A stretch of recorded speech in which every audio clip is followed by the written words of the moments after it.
Hello, magandang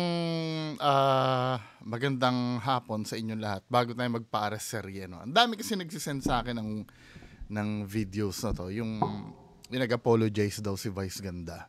Hindi ko naman alam yung pangyayari. Pero tinrace ko yung ugat nung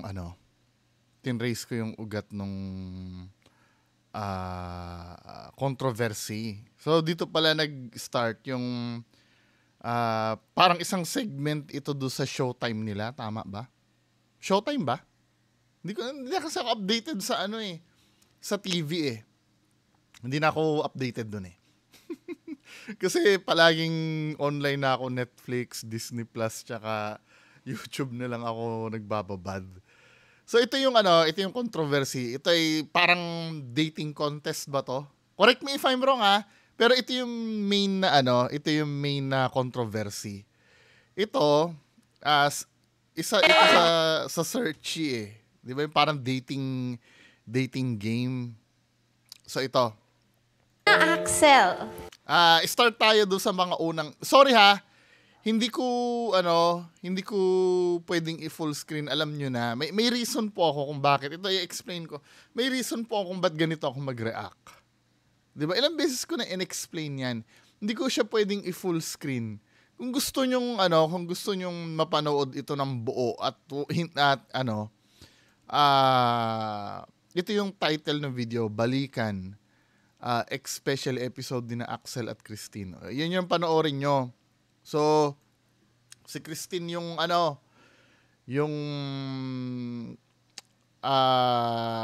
babae, tapos may tatlong lalaki na parang nagko-compete sa kanya, parang ganon. Hindi ko alam yung nito pero yung mismong controversy yung pag-uusapan natin.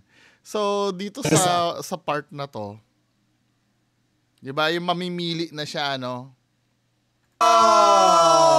Boom! Tapos! Si Jam ang pinipili niya. So, napili yung Jam. Ngayon, mag-e-exit na yung mga hindi napili. Correct me if I'm wrong, tama ba?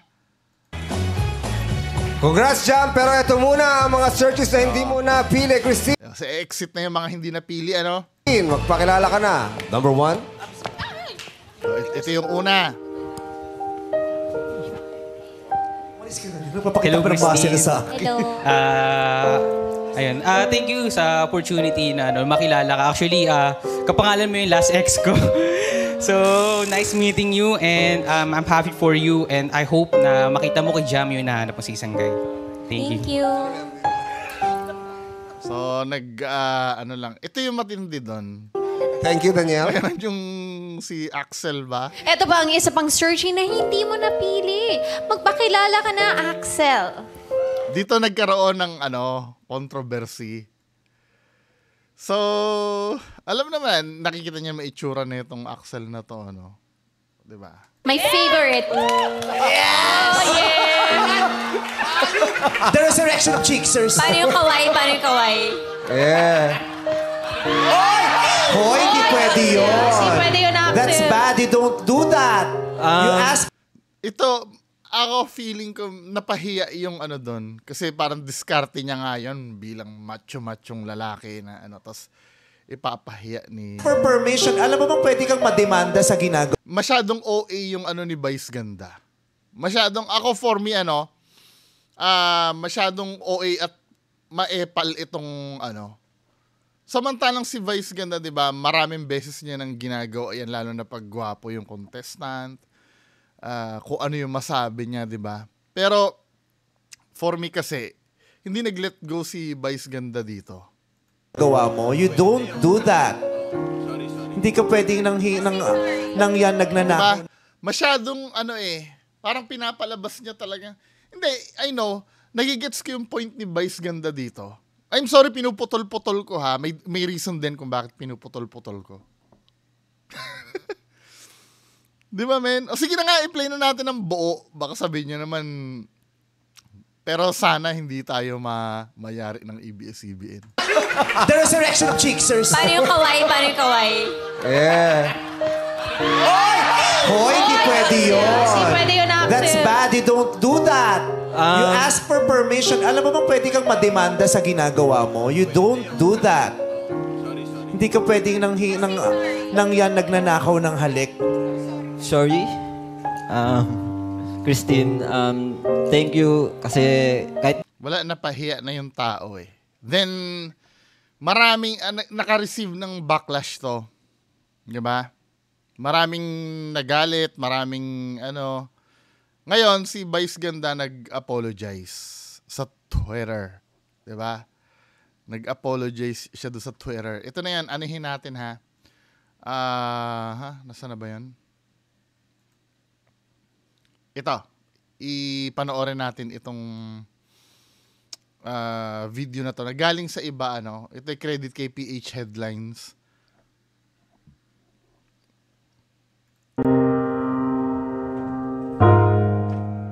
Pinubuhay niyo ako sinungaling. Paano lang po ako? Isip yung video ka, nag-iba-iba yung inusin namin. Hindi po, iba-iba. Paulit-ulit ko po. Ina-exaggerate ko lang po. Ikinagulat ng mga netizens ang kumakalat na video ngayon sa TikTok tungkol sa Ito ha, may mga nagsasabi, baka mamaya yan ay scripted or ano. Ilabas muna natin yun, no? Ilabas, syempre. Kahit ako din nakakaisip din ako bakit nga naman umiiyak ka tapos binibidyohan ka. Pero alisin muna natin yon. Yung mismong topic lang ang pag-usapan natin. Yung elemento ng pagiging scripted or planado yung mga drama, alisin muna natin. Ha? May kanya-kanyang opinion yan eh. Kahit ako din, may opinion din ako na parang naaamoy ko yung pag-iyak-iyak kay scripted o ano. Pero yung mismong ano tayo, mismong issue muna, ha? ano'y buong katotohanan sa nakaw halik issue ng especially for you searchy na si Axel at ng searcher na si Christine. Lumabas ang video ng isang TikTok user na nagpakilalang kapatid ng ex-boyfriend ni Christine matapos bawiin ni Vice Ganda ang kanyang apology kay Axel. Bago matapos ang programang It's Showtime nitong Martes, June 4, 2024, nagsalita si Vice kaugnay sa issue ng pag-call out nilang mga host kay Axel. Actually, hindi naman nag-call out lahat ng host eh. Si Vice Ganda lang naman yung talagang ano ba, paano mo ba i-describe yun? Yung talagang active manita. May kasama siya na, oy. Parang ganun lang. Actually, yung oy, pwede na yun eh. 'Di ba? Enough na yun na ano eh, na maalarma na mali yung ginagawa niya. Ito, sasakyan ko na mali yung ginagawa ng, medyo mali nga naman, ano. Kasi nakita mo nga naman doon sa babae, kahit na although na may lumitaw na video na hindi naman na ano yung babae, hindi naman na, di ba may sinabi yung babae na hindi naman daw siya na off. Di ba? Kahit na sabihin mo na off yung babae, okay na sana yung, oy, gumanon kayo, okay na yun eh. Pero yung diniinibay, parang pinahiya niya talaga yung lalaki.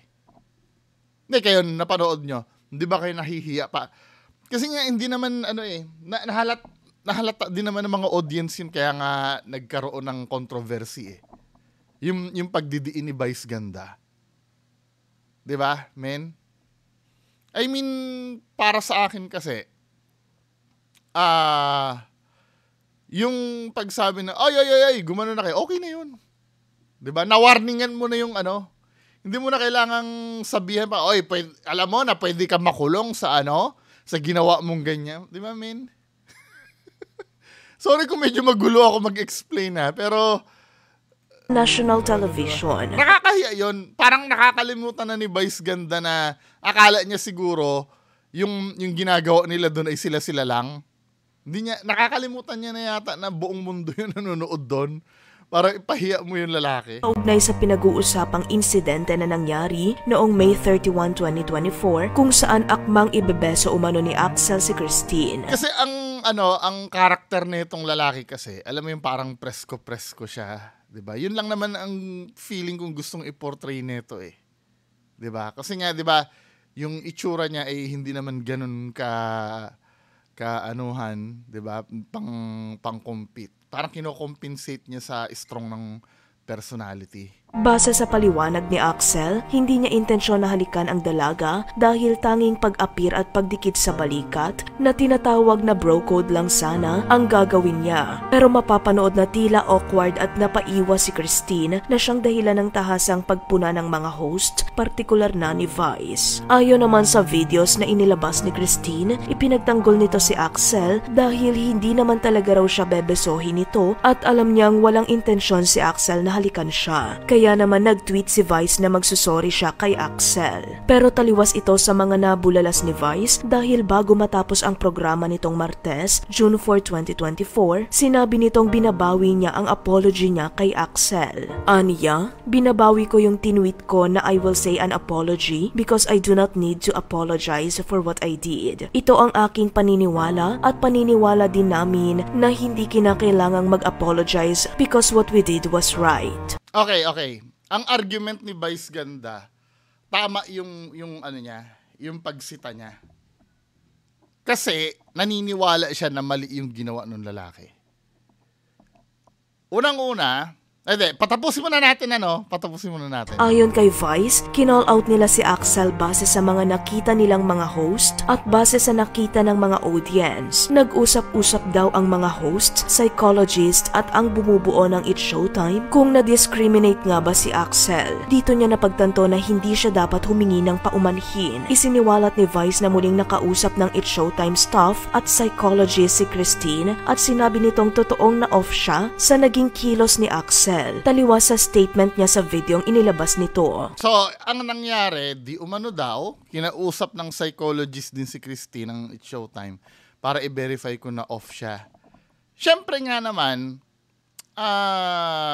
sasabihin nung babae, na-off ako. Pero taliwas ito doon sa sinabi niya in public. Ito nakikita ko, let's say hindi nag-match yung sinabi in public nung babae doon sa psychologist nila. Tandaan nyo, kung psychologist yan at yun ang in-interview, dapat hindi mo pinupubliko yun eh. Kung totoong psychologist yung kumausap kay Christine, I don't know, parang nasa code of ethics yon. Kung ano yung pinag-usapan mo nung pasyente, dapat hindi mo nilalabas yon. Yung pagsabi ni Christine na hindi ako na off sa public, dapat nirespeto nyo na lang yun dahil ayaw na ng gulo ng tao. Tama? Parang ganito yan,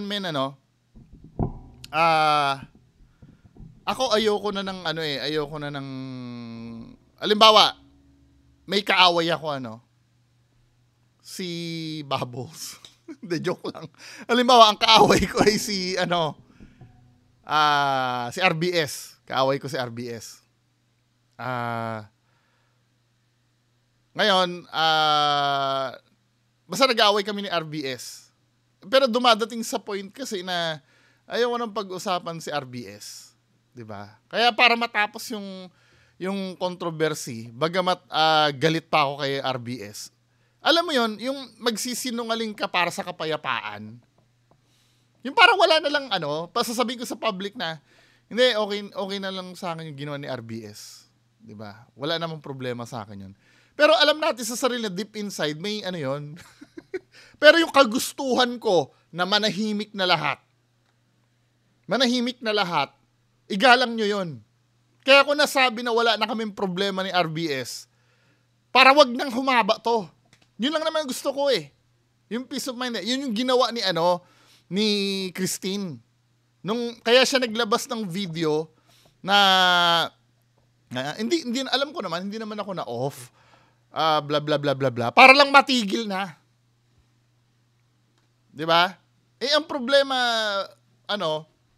may kumausap kay Christine. Siyempre, psychologist 'yon daw, 'di ba?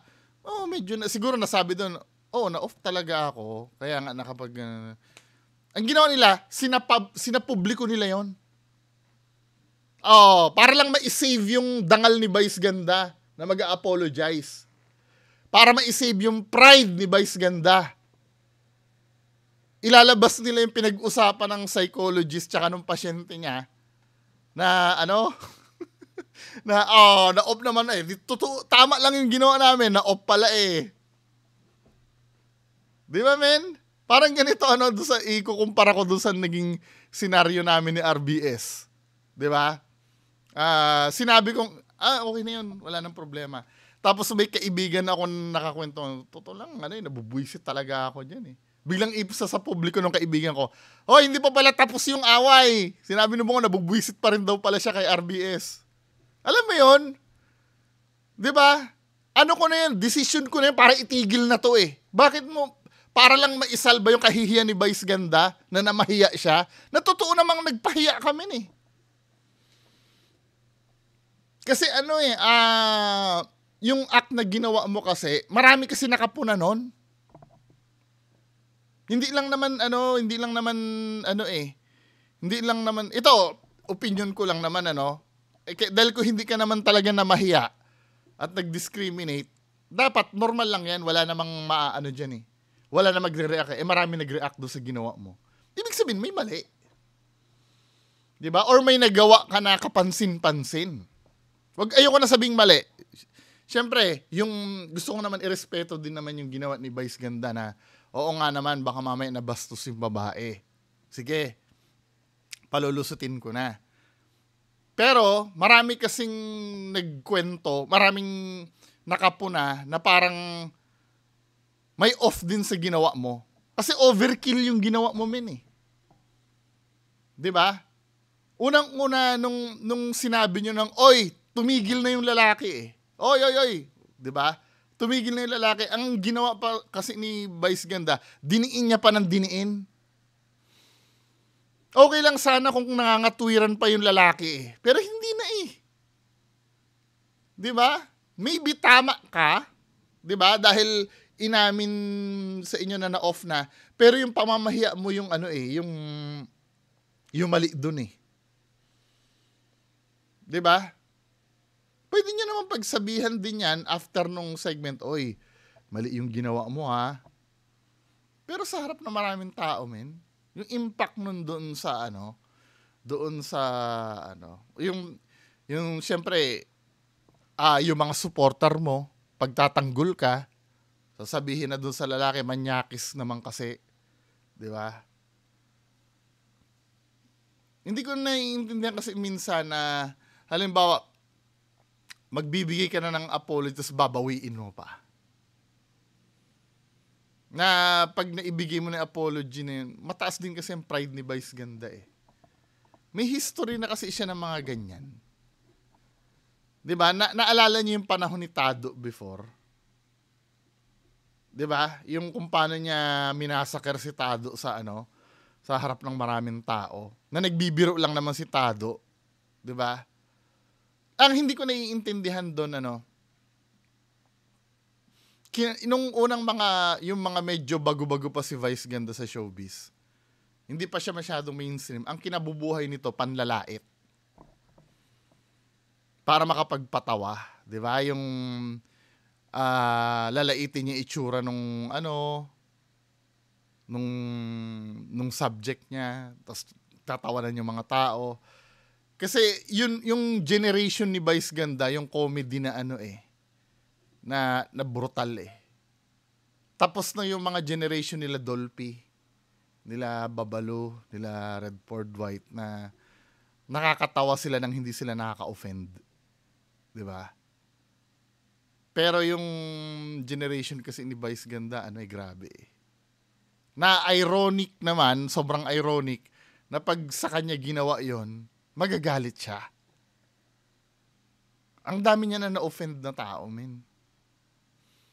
'Di ba? Yung mga pamangkin ko nga sa kapatid ko eh. Malamang sa kapatid ko, pamangkin ko talaga yun. Yung mga pamangkin ko na babae, pag minsan umuwi ako ng Mindoro noon, magaling magbara eh. Halatang halata mong Vice Ganda yung style eh, pagka binabara ka eh. 'Di ba? Tapos biglang magbabanal-banalan ka na ganyan, men.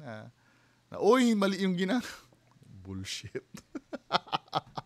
Well, opinion ko lang naman yun, 'Di ba? Let's say ito yung final ano ko. Let's say tama naman si Vice Ganda na off yung ano pinagtanggol niya lang. Pero overkill yung ginawa mo. At yung pagiging overkill mo na yun dapat ang ihingi mo ng tawad. I-apologize. Hindi dahil mali yung pag-call out mo, 'di ba?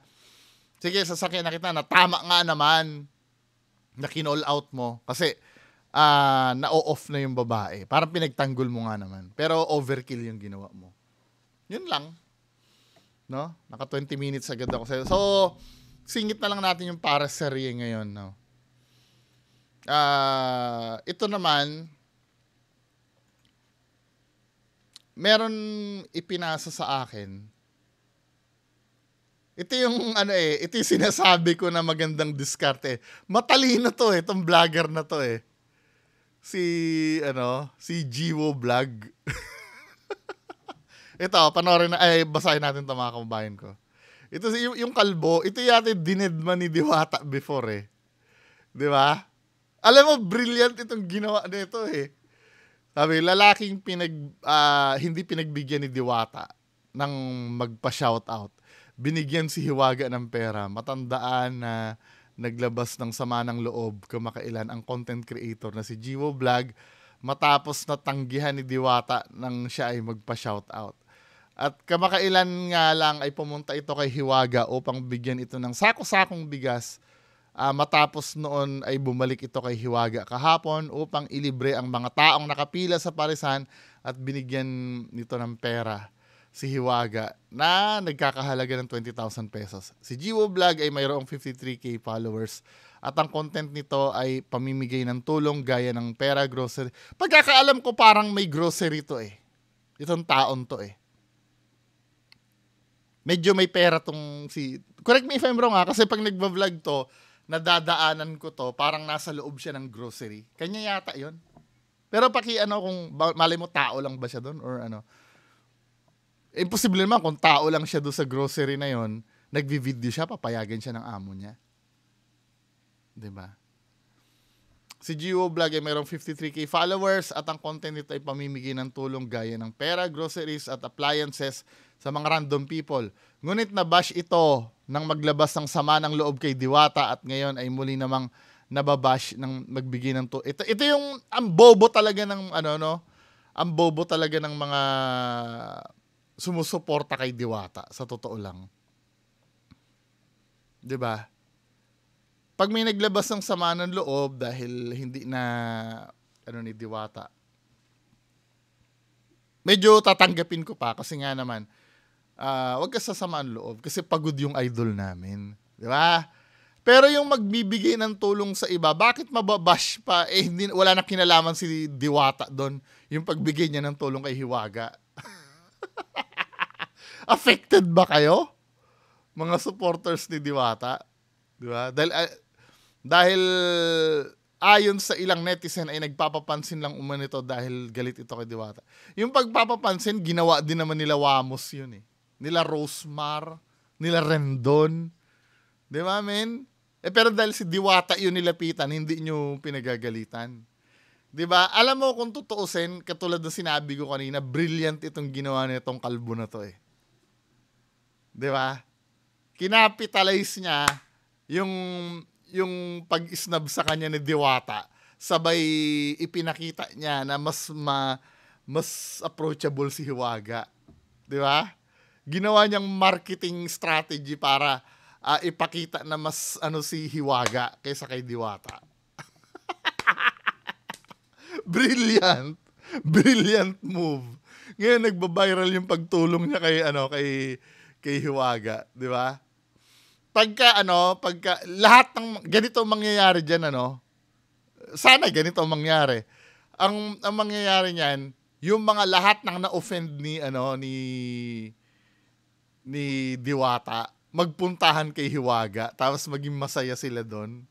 Yari to kasi si Diwata kasi puro dahilan 'Di ba? Kaya niya namang i-end yung controversy na yan pag nag-apologize siya ng sincere. Yung kaya lang mahirap kasi yun pag ma-pride kang tao. Mahirap kasi yun I do admit, nahihirapan din kasi ako minsan sa ganyan. Kasi medyo may pagka-pride din ako. Napakahirap niyan, men, pero yun ang tamang gawin eh. Kasi kung takot ka Diwata na mawalan ka ng tuluyan na follower, kailangan gawin mo yun na mag-apologize talaga. 'Di ba? Yung sasabihin mo na napanood ko naman po yung mga video. Oo, parang nare-realize ko din naman po na mali ako. Kaya humihingi po ako ng tawad, na na-neglect ko kayo. Mga ganong pananalita, yung dadramahan mo din yung mga tao. Hayaan nyo po, mahirap man gawin, pero pipilitin ko sa sarili ko na magbago. Mga ganong pananalita, kaya lang ang ginagawa ni Diwata, puro dahilan pa rin eh. Diba? Kaya nga sinasabi ko sa inyo, pagdating sa social media, marunong ka rin dapat ng politics eh. Tama yung mga politiko. Kailan ba nagyayabang ang politiko pag eleksyon? Lahat yan, puro humble lahat ng politiko pag eleksyon. Pag gusto nilang makuha yung damdamin ng tao, wala nagyayabang yan. Kung maaari nga, yung mga bilyonaryong politiko, mag-trike yan eh. Mag-pedicab yung mga yan eh. Sila Marrojas nun before. Diba? Malay, kung maaari nga, kumain ng fishbowl yung mga yan eh. Yung mga politiko na yan eh. Hindi para makuha mo kasi ang tao, tanggalin mo kasi dapat ay yabang sa katawan mo. 'Di ba? Lalo na kung ang hangarin mo ay kumuha ng maraming tao. Pero siguro tinitingnan ang nafi-feel kasi siguro ni Diwata, ako ang nilalapitan ng tao eh. Ang tanong kasi doon, for how long? 'Di ba? For how long? Tapos kahapon, may naitapik ako dito. Yung tungkol dun sa Quezon City branch, 'di ba? Doon sa Quezon City branch kasi ni Diwata. Ibang-iba 'yun ito dito sa Pasay. 'Di ba? So, may hinala lang naman eh. Hinala lang eh. At hindi naman bawal 'yon. Kasi public figure naman to si Diwata, kaya kung may pag-uusapan tayo dito, 'di ba? Okay lang naman, mga kuro-kuro natin, 'di ba? May hinala kasi na hindi si Diwata may-ari no sa Quezon City. Tama. May hinala kasi na hindi si Diwata. Ang mga points na tinukoy ko, unang-una, ibang-iba 'yon dito sa Pasay. Which is hindi siya normal talaga eh. Dahil kung magba-branch out ka, hindi mo na dapat iisipin ng branch, iisipin mo, pagandahin mo muna yung main mo. 'Di ba? Pagandahin mo muna yung main mo, i-standardize mo lahat. Kasi ang pinag-uusapan dito kung si Diwata talaga may-ari. May bugok na nag-comment kahapon na pag nag-improve ba, hindi na agad si Diwata may-ari. Hindi ba kayo natutuwa? Sabi nyo mag-improve. Hindi naman yung pagiging improve yung pinag-uusapan, bobo ka eh. Yung issue na si Diwata ba may-ari o hindi. Yun ang pinag-uusapan dito. Kasi nga, kung iba ang lasa nun, dito sa Pasay na to, malamang, mukhang hindi nga si Diwata may-ari nun. Kasi yung pagpapatakbo nun, ay ibang-iba dito sa Pasay. Nagigets mo ibig ko sabihin?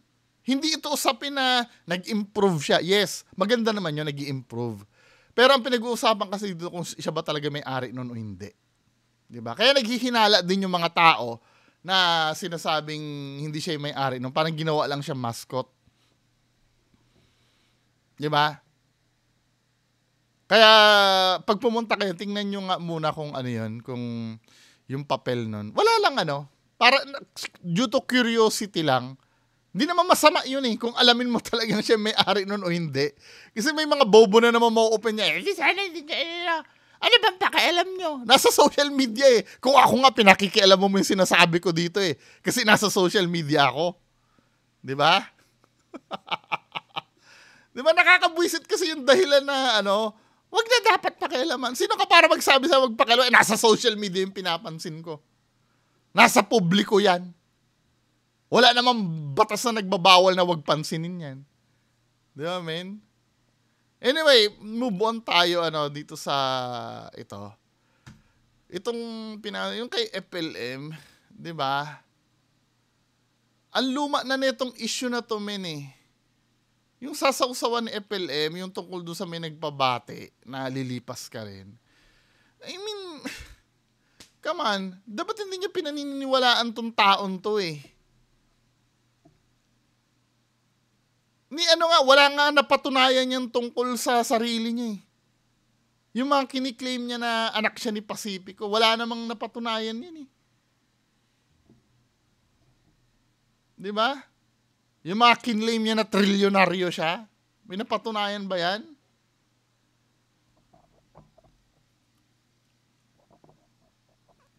Ngayon, diwatang mukhang paa na mukhang engkanto, ay nako, wag mong sasabihin na lilipas din yan. Wag mong sasabihin na nagpapabati sa'yo na lilipas. Ano to? Gumagawa lang ito na eksena kasi na to eh, laos na to eh, si FLM. Kumita na yan nung pandemic. Di ba, men? Wala na to. Hindi na dapat pinapansin to si Kulaong. Kulaong ang tawag namin dyan eh. Kasi maraming claims dyan na, maraming claims yan na, bibigyan ko na example, no? Kasi naging subject ko ito ng ng almost 2 years din, o 3 years. Saan na ba yun? Ang daming pinagsasabi niya na na yung hindi siya makatotohanan, na pabago-bago yung pinagsasabi niya.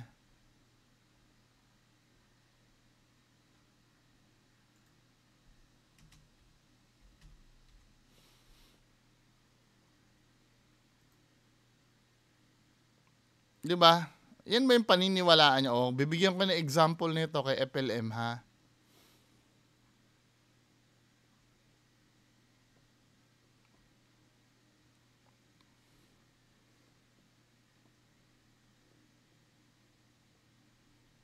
Saan na ba yan? Katulad nito, no? Ang sabi niya, nasa Las Vegas, Nevada daw siya. Tingnan nyo, ha? Pero nakapunta ng Australia kasi ito kasi may niligawan ito na na taga-Australia. Pero sabi niya nasa Las Vegas daw siya, tingnan mo. Ayan, magandang araw sa inyo lahat. Dito po tayo sa Las Vegas, Nevada. Sa Las Vegas, Nevada.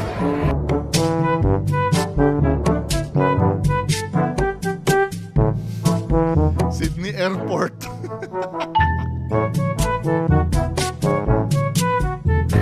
Sa Las Vegas, Nevada. Ngayon po ay June 27, araw po ng Martes. Kung makikita niyo po yung mga tao sa palibot, napakaingay ho. Hayaan niyo na.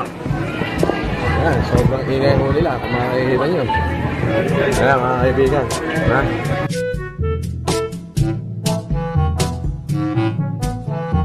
Sydney Airport din. 'Di ba? Ano yung coincidence na na yung mga nakikita sa paligid niya sa Sydney Airport pero sinasabi Las Vegas, Nevada daw. 'Di ba? Maraming dito. Maraming ginagawa ito, business class Tandaan nyo, milyonaryo yan pero ganito ang galawan.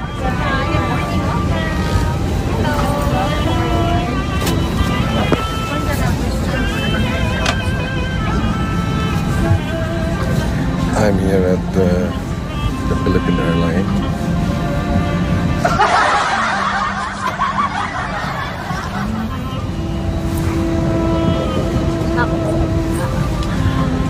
Nakakatamad bumiyahe. Sa totoo lang. Ayoko. Pero, see you in a bit.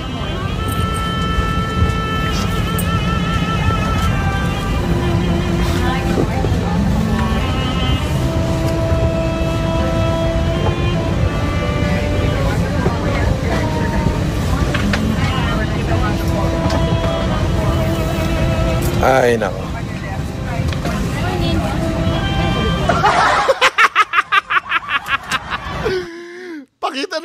ng business menu. Bihira. Ano ba? Tapos, yung mga, yung mga pinagsasabi niya, katulad nito, no? Good afternoon. Today is September 1, 2019. I'm at the Haneda Airport going to San Francisco. San Francisco daw. Going to San Francisco. Going to San Francisco. Yes. I'm with my wife, so instead of going to Manila, we are going to San Francisco. We are going to San Francisco. We are going to San Francisco. Yeah, hi to Isabel Ford. Ito daw silang San Francisco, ah. Japan. Julius Roque is watching. How are you, Julius? Leonor Reyno Alfonso is watching. Yep. Yeah, so this is our boarding pass.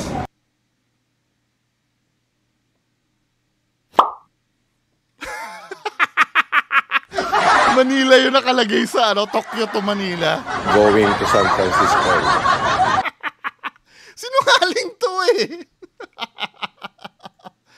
Di ba, men? Ano ba yan? Ay, hindi nyo ako kayang kantiin. Malabo yan. Planuhin yung magaling kung paano nyo ako ikakahon. Bring it in the court. China-challenge ko kayo. Dalhin nyo sa korte yan. Hindi nyo ako kaya. Barako din ako eh. Hindi nyo ako kakayanin. Yan lang ang tatandaan nyo. Francis Marco. Ang hindi ko lang talaga ma-deny, sir. Di ba? Nakulong. Hindi naman sa ako yung pero yung mga paniniwalaan nyo, tingnan nyo muna yung credibility dito sa, sa social media. Di ba, men?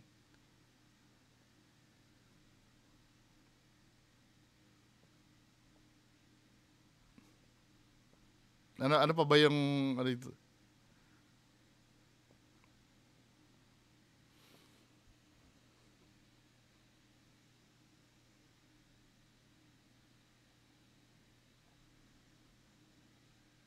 Well, yun lang wala naman ako ibang na-compile dito na ni FLM na. Anyway, mga kababayan ko,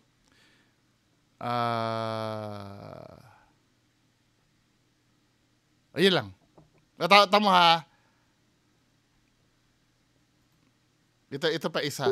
Tandaan nyo, bilyonaryo to ha. Tignan nyo magsalita. I will ask them. So if their subscribe and like and views to your YouTube will help you to live your family, why not?